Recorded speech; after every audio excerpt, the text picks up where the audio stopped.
What's going on, everybody? Today I have a bit of a different video for you. Today is a discussion, and I'm going to talk about 6 cycling products that could have been great but weren't. This is not to hate on these products, this is to celebrate the innovation and the potential that was in them that wasn't quite realized for various reasons, and to talk through what we can learn from each example, because the bike industry can feel very samey sometimes. So I love brands and products that swing for the fences but kinda strike out, because at least they had a crack. Number 1 is the now defunct, dearly departed Cannondale Slate. I got to ride the first generation of this thing, and it was completely insane. What made it great was that it was so damn unique. From that lefty Oliver fork with 30 mils of travel, even to just introducing the idea that 650B wheels with big 42 mil tires were a viable option. That is now normal. It was nuts to ride as well. Like, it just had so much character and it was crazy and it was fun. What made it less than great was the handling. It was really weird. That lefty fork meant that it turned right a lot easier than it turned left. Also, the tire choice of slicks for what was ostensibly one of the OG gravel bikes was terrible. You had no grip. Anytime you had to slow down or come to a corner, you were basically praying while you were pulling on the brake levers. Early gearing choices were terrible. The one I rode had 52-36 chainrings and a 28 on the back. For a gravel bike and sort of an off-road bike, that is just an awful decision. Now, I think this could have been a great product if we had the tires that were available to us now. There are so many great 650B, 48, 50, and 2.0 to 2.2 inch tires that really would have made the Slate a much more viable bike. The second thing is group sets. If we'd had the diversity in one by, if we'd had sort of things like GRX at the time, I think it would have made it, again, just much more viable and much more usable. Because you have to remember that shocks on a gravel bike has not gone away as a concept. Niner makes the MCR9 RDO, which has suspension front and back, and Bombtrack makes the Hook Advance. These are much more mature applications of some of the ideas that we saw in the Slate first up. And Cannondale have moved on to go all in on their Topstone, but to me the Slate will always have a special place in my heart because it was so insane and it was so ahead of its time. Product number 2 that could have been great was the Explover X5 Evo, the weirdest GPS I've ever used. There was a lot about this unit that was great. It was built on Android operating system, which I really like as someone who uses Android phones. The touchscreen was fantastic. By far the best touchscreen I've ever used in a GPS. It really did feel like a phone, or close to a phone. It also had 8 gigs of RAM in it. That was crazy. What that meant was that when you were using it, it was crazy fast to do stuff, whether it was scroll through menus, like typing. It was a fast unit, and it makes all other GPSs feel slow by comparison. The killer feature though was the forward-facing action camera in it, which is why it had so much RAM. It had to be able to operate as a GPS while recording at the same time. Another brilliant feature was they made a phone app with it that made video editing really straightforward and very intuitive. So you can import the files from the unit onto your phone, edit them down, and upload them with your data and cool overlays. It was really impressive how they made that so streamlined and usable. The problem though was that it was not a very well implemented camera. It was 720p only, it was not stabilized, and the mount that Explover shipped it with was as rigid as soft cheese on a hot day. It was incredible. I could not believe how bendy that mount was. So on smooth roads, you got some footage that was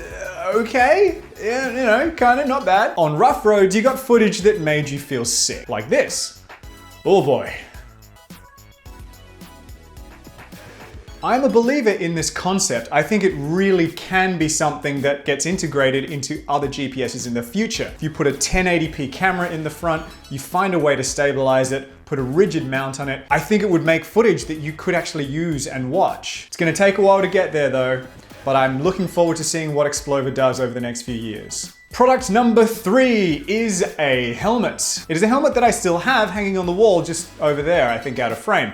It is Bolle's The One Premium, a helmet that with putting on and taking off covers tried to be a ventilated helmet, an aero helmet, and it also shipped with an internal winter liner to make it a warm helmet. There was also a little window on the back where you could put a red flashing light. And that was what made it great. It was a full helmet ecosystem. That was something that I hadn't seen before, and I certainly haven't seen since. They really tried to make this multiple usable helmets. The thing that made it fall short of greatness was that it was kind of three pretty mediocre helmets in one. In full ventilated mode, it didn't get great airflow through it because it was so compromised by having to have covers put on it. In full aero mode, it didn't get great airflow through it. It wasn't terrible airflow. The couple of vents that were open on the front did actually pull a decent amount through. But if you compare that to something like the Cask Utopia, that gets way more air through it. And the problem with it in winter mode was that it weighed a lot. It also just wasn't a very comfortable helmet overall. I actually think the best use of this helmet was as an aero helmet in a cold or wet climate. If you have all the covers on, but you don't have the liner in, it does actually keep your head warm and quite dry because there's so few vents. But I love that they tried,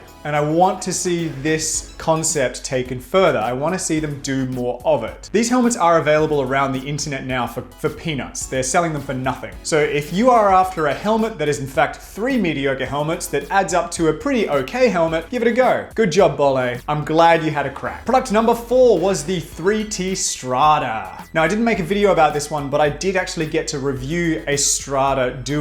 But I'm gonna focus more on the Strata. There was a lot that was great about this frame. It was aero as hell. This thing was lightning quick. It was also crazy comfortable. When I was on it, I couldn't believe I was on a racy aero bike going really quickly. It was just so smooth. What let down the Strata was the 1x group set. I don't think the market was ready at the time. Back when it was released and had a very disastrous run in the pro cycling world, it was using SRAM Force 1x, and the gearing just wasn't there. It just didn't make sense at the time. Nowadays, it would make a lot more sense. I think that 1x12 now with the new offerings from SRAM, or 1x13 with Rotor, it gives more ratios and it makes it more relevant. I think there's always going to be a problem trying to get pros and racers onto 1x. That's always going to be a bit difficult, but I think there will be a time when it does make sense. We certainly weren't there when this bike first came out. When I got to ride the Due, I kind of felt it as it could have been with a proper 2x Ultegra group set, and it was awesome. But I think the damage had been done, the reputation of the bike had been smeared at that point, and you know, I don't think I've ever seen a 3T Strata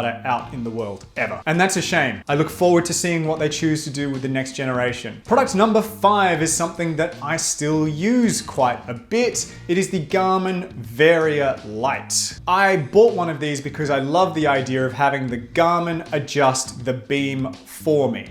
So when you're using this light paired with your Garmin, it will change from 400, 600 to 800 lumens depending on how fast you're going. It's a great idea because I like to preserve battery life by only using the lumens that I need. I don't need 800 lumens to climb a hill at 20 k's an hour. Like you just don't need it. Although some people do blast full lumens when they're climbing hills. It's very weird, very annoying when you're descending. That's a whole other video. So conceptually, it was very strong. The implementation though was bad. Having the light communicate with your Garmin just destroyed its battery. It barely lasted longer than just having the unit on full lumens for a whole ride. It was shocking. It was also super difficult to override the automatic adjustment. There's some light levels where you want to choose the light rather than have it chosen for you. And that is a super annoying thing to have to do while you're riding. You basically have to manually go through your Garmin menus to change it. Ugh, it was terrible. Conceptually though, could have been great, but I want to see this tech get better and smarter and more efficient with battery life. Let's see what Garmin does with the next generation. Now, number 6 is a bit of a funny one, and it is SRAM's 11-speed wireless group sets. I liked these group sets. I tested bikes that had them on it, both the rim and the disc brake, and they were really good. They weren't perfect. The shifting was a little bit slow, but it was very accurate. It was very consistent. Things were really looking up for SRAM. As a first generation product, it was very strong. Now, the reason why I don't think it was a great group set was that it never matured beyond that first generation. Instead, they just went straight to 12-speed with ETAP Axis. What that 11-speed generation needed was a second generation generation, and it also needed a force level version. The reason Ultegra is so brilliant is because DuraAce has already done the work. 11-speed force ETAP would have been fantastic. It would have brought wireless shifting to far more people than the top of the range one. Force Access is far too expensive. I know it's their second tier, but it is so far beyond accessible to most people. I think there was a huge missed opportunity, and I think it was because they spent so long developing ETAP in the first place that they were close enough to 12 speed to just not really mature it. It's a shame. I would have loved to have seen it, and I think it would have been great. Anyway, guys, that is where I'm gonna leave it. I have a bunch of links in the description below to reviews and other videos and all kinds of other content that I've made on these products that I featured today, so head down there if you want to learn more. Have you got any products that you thought could have been great but were lacking in execution that you want to sort of bring up? Leave a comment in the description below. Thank you so much for joining me. Like, subscribe, all that sort of stuff. Stay safe, stay healthy, and I'll see you next time.